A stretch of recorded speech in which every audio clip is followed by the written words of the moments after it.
पहला मंत्र यह है, स्पष्ट है इसमें कि गुरु और शिष्य दोनों की मंगल कामना के लिए। और यह बहुत प्रचलित है क्योंकि हम लोग रामकृष्ण मिशन में जहाँ भी हमारे विद्यालय हैं या पढ़ाई लिखाई होती है तो हम लोग हमेशा इस मंत्र से ही पाठ शुरू करते हैं। मैं भी जब कहीं कभी बुलाया जाता है, अब तो खैर नहीं जाता हूँ, उम्र हो गई है, लेकिन पहले जहाँ भी जाता था वहाँ पर चाहे जो भी रहें हम लोग, मैं इसी मंत्र से शुरू करता था और हमारे अधिकतर महाराज जीगण इसी से शुरू करते हैं। ओम सहना भवतु सहनौ भुनक्तु सह वीर्यम करवावहै तेजस्विनावधीतमस्तु मां विद्विषावहै। ओम शांति शांति शांति। इसका अर्थ है परमात्मा हम दोनों की रक्षा करें, गुरु की भी रक्षा करें, शिष्य की भी रक्षा करें, हम दोनों की रक्षा करें और हम दोनों को ज्ञान प्रदान करें। क्योंकि जो गुरु हैं सर्वज्ञ नहीं होते हैं, सब कोई अवतार नहीं होते, सब महर्षि नहीं होते हैं, और हम दोनों में ज्ञान प्राप्त करने की शक्ति हो।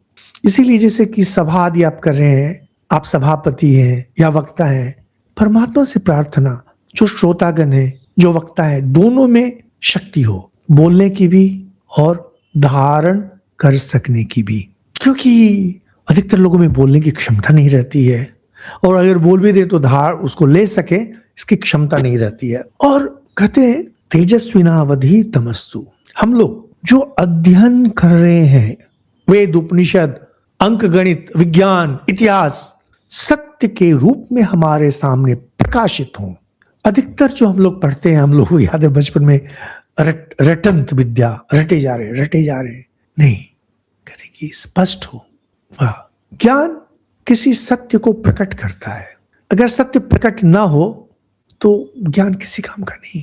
परमात्मा से प्रार्थना की जा रही है। और सबसे बड़ी बात है मां विद्विषावहै। कभी कभी आप लोगों ने देखा होगा, इस सबसे अच्छा दिखाई पड़ता है जो हमारे लोकसभा विधानसभा आदि हैं, भिड़ जाते हैं सभी एक दूसरे से, शांत होकर सुने, एक दूसरे के प्रति विद्वेष नहीं हो।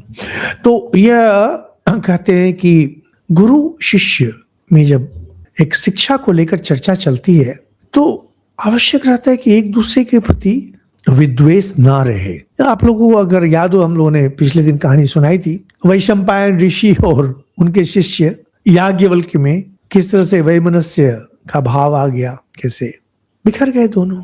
ऐसी और भी कहानी है, रामानुजाचार्य का भी उनके गुरु से झगड़ा हो गया था। तो कहते कि परस्पर जो एक सद्भाव है या बना रहे, जो आचार्य है वो भी हमारे प्रति कुपित ना हो और जो शिष्य है वह भी अन्यथा न ले गुरु की बातों को। यहाँ प्रार्थना है कि हम लोग जो कुछ भी पढ़ रहे, जैसे हम लोग आगे चलेंगे, शब्द के माध्यम से जिसका उच्चारण किया जा रहा है, ये केवल शब्द मात्र ना रहे, हमारे लिए स्पष्ट इनका जो सत्य है, जो भाव है, वह स्पष्ट हमारे सामने।